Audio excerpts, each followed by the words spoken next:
Hello, today I'll be showing you how I made Crow T Robot from the 90s comedy Mystery Science Theatre 3000, also known as MST3K. Crow's a puppet in the comedy and is made up of several different pieces like a bowling pin and a hockey mask. I'll be mostly making it out of cardboard, but let's move on to the build.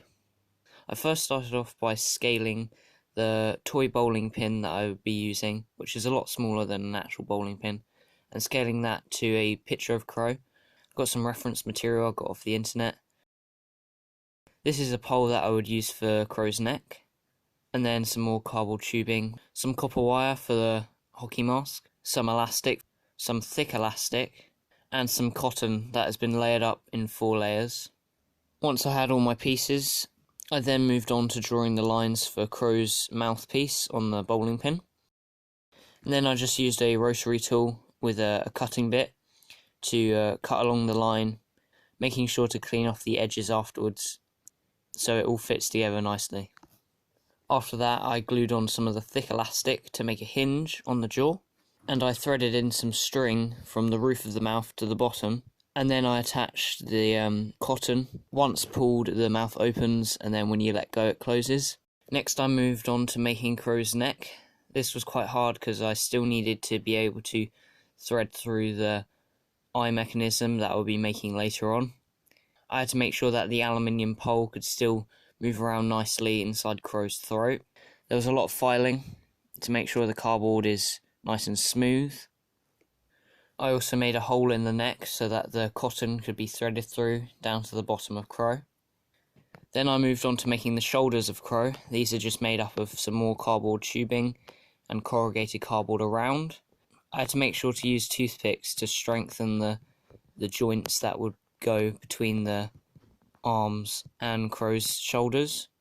And then after that I made some templates for the dishes that make up Crow's upper body. There are 2 of these and they were quite challenging to make because my templates didn't fit together originally, but after some more cutting and gluing I eventually got there, and I spray painted the inside black and the outside gold, and as you can see they would go on top of each other like that. Once the shoulders and Crow's neck and Crow's beak was all spray painted, I moved on to starting to assemble the upper half of the body. So I glued on the shoulders to the 2 dishes. And then in the middle here, I used a small Pringles can wrapped in some corrugated cardboard. As you can see, Crow is now starting to look a bit more like Crow T Robot. And I threaded through the cotton all the way to the bottom of Crow. And then here is the start of the eye mechanism. So it's made up of 2 aluminium poles. As you can see, when I toggle the joystick, which is made up of a screw, the top screw moves up and down, and then I just move the pole left and right to make the top bit go left and right. This would go through all of Crow, and the joystick would be right at the bottom where the puppet will be held. This eye mechanism is a pulley mechanism. Next I moved on to the eyes. In the actual TV show they use a ping pong ball, but because my Crow's a bit smaller, I used a ball from a roll-on deodorant. I can just pop these out and then clean it up. Once I picked the 2 eyes that I would be using, I cut a hole in one of them so that I could fit the head of the screw. For some reason I put on these silly eyes, which was a bit stupid of me. They just kind of look a bit freaky. Then I just used some grey model paint to act as primer, and then I coated all the eyes in a few layers of yellow acrylic paint. And then after that was done, I used some black electrical tape to make these diamonds which make up Crow's pupils. As you can see, when I toggle the joystick, both the eyes look in the same direction.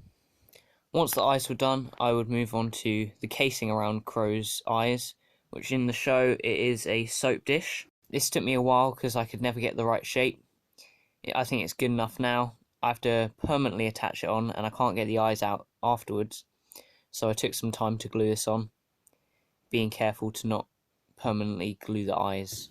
As you can see, the eyes can still move all around. I did also make the skirting for Crow, which are just some cardboard cones Next I moved on to the arms, so I made some templates for that and I cut out a lot of pieces. And then there's the hinges as well as the beams. And there were over 25 of those paper rods, which are just rolled up pieces of paper, spray painted gold. The arms can be moved, but to keep it in the same place I just used some copper wire from a motor to hold up the other half of the arm. None of the hinges are actually glued there, it's just all put together and fits all nicely. The hands were a challenge. Originally I was thinking of using some sculpting putty to make them, but then I realised this was a bit too expensive and a bit too time consuming. So once again I made some templates and cut it out of thin card. The hands can actually open and close, but there's no need to really. For the pool noodles that are on Crow's arms, I just used some corrugated cardboard, rolled it up, make sure it could fit on the beams of the arms, spray painted it back and glued them on. After all the arms were done, I then moved on to attaching the arms onto the shoulders. I used zip ties for this. And finally I went on to make the back of Crow's head, which is the hockey mask. I made some templates once again, put that all together. And then I used some copper wire to make the netting of the hockey mask. So I bent the wire and then I made sure I had even spaces between each piece.